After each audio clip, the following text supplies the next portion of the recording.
Tabletop Standard. It's a common term used in the wargaming community. It's thrown around to represent all kinds of different things, and it's even in my channel's slogan. But we've never really talked about it. So, whether you're a seasoned hobbyist or just getting started painting miniatures, join me as we explore the truth behind Tabletop Standard.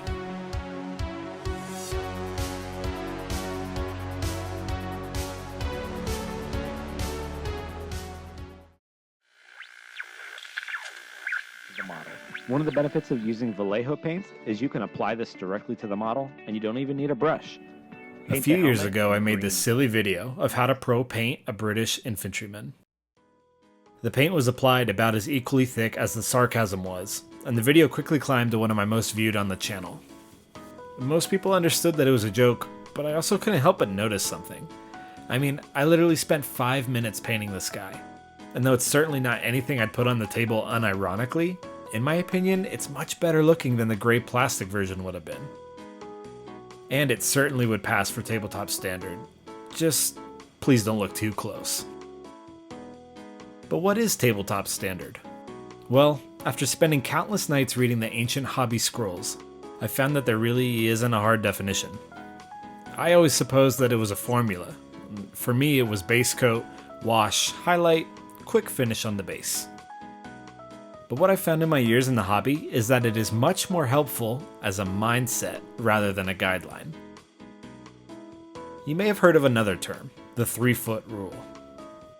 Generally, when we play our tabletop games, our eyes are about 3 feet away from our miniatures and the terrain on the table. At that distance, the specificities of the model become much less distinct, as the human eye can't zero in on every single detail in your field of vision. I found that when I'm playing a game, I'm not actually seeing individual models as much as I'm seeing groups of models. So when we painted Tabletop Standard, the mindset is this.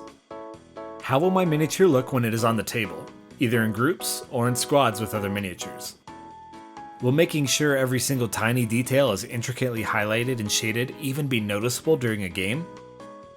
Does a squad of decently painted soldiers add more to a game than 1 or 2 that are painted to a display level would do? So why are we even talking about this? Well, I have 2 target audiences for this video. 1, those of you who are not interested in or think they don't have time to paint your miniatures. I want to show how spending just a relatively tiny amount of time can really pay off when putting minis on the table. And 2, those who are looking to try to advance their painting but are worried about, messing up their miniatures when learning new techniques, and how painting with a Tabletop Standard mindset can alleviate some of the pressure that can come with this.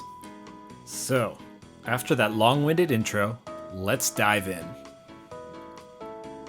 For demonstration purposes, we are going to be using these 2 Africa core blisters from Artisan Miniatures. Artisan sculpts are chunky, with lots of exaggerated details, which make them perfect for showcasing 3 different levels of painting techniques. That being 3 color minimum, our air quotes Tabletop Standard, and display quality. For our control group, let's just put them on the table as is. Ugh. I mean, they work as game pieces for sure, but as far as immersion is concerned, these look bad even when using the 3-foot rule.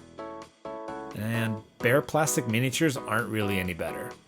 So let's improve this look by applying only 3 colors. The 3 color minimum is pretty standard for most wargaming events, and even if you hate painting in general, this minimum is easily reached. For starters, we always want to prime our miniatures to give the subsequent layers of paint a better surface to adhere to. And a great trick for the 3 color minimum is to prime them in the color that will be most prominent on the model. For our Africa core example, this desert tan will do nicely.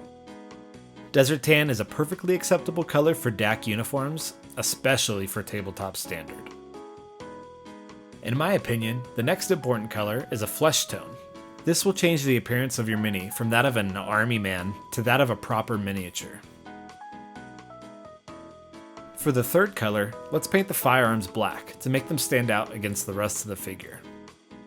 And while we have the black paint out, we might as well paint the other details that might be this color, like the glasses these dudes are wearing and their boots. I'm going to add a little white glue and sand to the base to unify all the miniatures in the squad, and in just about 10 minutes or so per figure, you've got some miniatures that are tournament ready. This is a great painting shortcut for those of you who maybe are not that interested in the hobby side of wargaming or feel like you just don't have the time to paint. I decided to spend a few extra moments to add one more color to each figure. Nothing crazy, but each color really helps to bring the look together. Now if we pick up and examine these guys, they certainly don't look great. But as you start to back away from your work area, you can see how it becomes less apparent how little time you spent on them. So what happens if we spend a little more time on our minis? Let's try out what is commonly known as Tabletop Standard. This is mostly translated into painting base colors, then applying an all-over wash, and finally a round of highlights.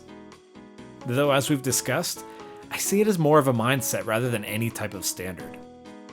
To be honest, the wash stage is going to be doing most of the work, so when applying base colors, you don't really have to be too selective with your color choices. Every detail should have an appropriate paint color on it, but you can use one color to cover a lot of different surfaces. Khaki for all the soldiers kit is a great example of this. I try to be a bit neater with my paint application at this level, but again, the wash and distance from the table will be enough to dampen all but the most egregious spillovers of colors. After your base colors are on and dry, the ever-useful all-over wash is the next step. Army Painter Strong Tone and Citadel Agrax Earthshade are two of the most popular washes for this stage. Simply apply it all over the miniature to accentuate the shadows and to tie all the base colors together. Try not to let it pool too much in flat areas if you can avoid it. Once the wash is dry, highlights are next.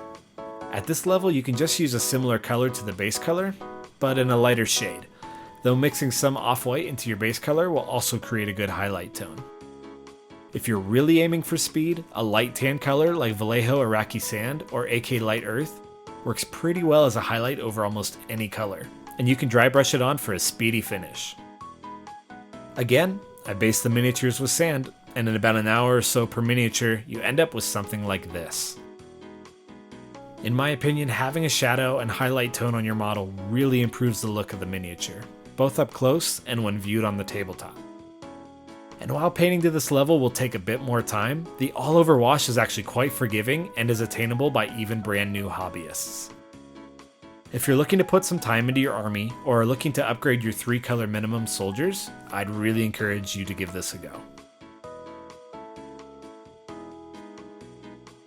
But what if we really want to spend the time to make our miniatures look great, even under close scrutiny? What if we are aiming to win a painting award at an event? In my opinion, this is when you get into display quality painting. Now, there are some excellent videos and channels out there for deep diving into specific techniques or recommendations for certain armies. In fact, I'll link some of them in the description below, but this video isn't really a painting tutorial. In reality, we are looking into the mindset behind our time spent at the hobby desk. I say all that to say, I'm going to give display quality a go, but my work is certainly not a benchmark for that standard. Anyways, in my opinion, display quality comes with two differences from previous levels: control and color selection. Base colors are chosen in a similar way to before, but I would make sure you choose different colors for different materials, like don't paint the tan fatigues in the exact same color as the tan color helmet, and thin your paints. Adding a small amount of water or thinning medium to your paints and applying in 2 or more thin coats will help make sure your finish is nice and smooth, and no details are obscured by overly thick paint. Once your base coat is complete, don't reach for that all-over wash. Instead, grab a dark color like AK Grim Brown or Vallejo Gray Black, and mix a small amount into your base color. Doing this maintains a similar tone to the base color, which makes the contrast look more natural, and allows you more control as you can come back with your base color to clean up any overspill.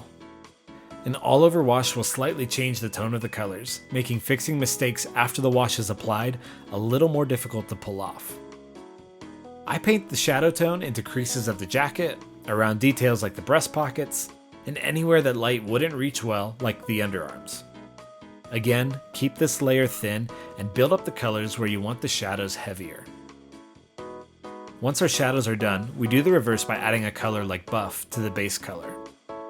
In much the same way, the base tone is carried on into the highlight to unify the contrast. Make sure your paint is thin and apply onto the top folds in clothing, along hard edges, or on upper surfaces. Now, just because we skip the all-over wash doesn't mean washes can't be used. They just become more niche. For me, painting flesh tones is probably my worst discipline within the hobby. So after I apply the base tone and the shadows of the skin, I apply a thin down flesh wash to tie the colors together. So with all this work done, we can apply our basing material, and of course, stick a tuft on there. This should give you results like this. Painting is not what I do best in this hobby, but I'm pretty proud of how these two guys turned out, even with all their flaws. However, we have to look at the price tag. I spent about 3 to 4 hours on each of them. With practice, or maybe for most of you out there with more talent with a brush, it could be a little less, but it's quite a departure from the 10 minutes or 45 minutes spent on the other models. When seen up close like this, the display level miniatures are no doubt better looking than the others. But what about on the table? When viewed close up, you can see some distinctions between the different levels of painting, but it's not too distinct. And when we step back to our 3-foot rule distance, can't even really tell them apart at all. And even if you can, we are specifically focusing right now on how these models look. During a game, you're taking in most of the table, the other models and units, the terrain, and your brain is also occupied with being a brilliant strategist, meaning you won't notice the small things your miniatures may lack. But also, there aren't any unnatural colors to draw your eye and break immersion like bare plastic or metal would do. So, I encourage you to take the next step in your hobby. I promise it'll be worth it.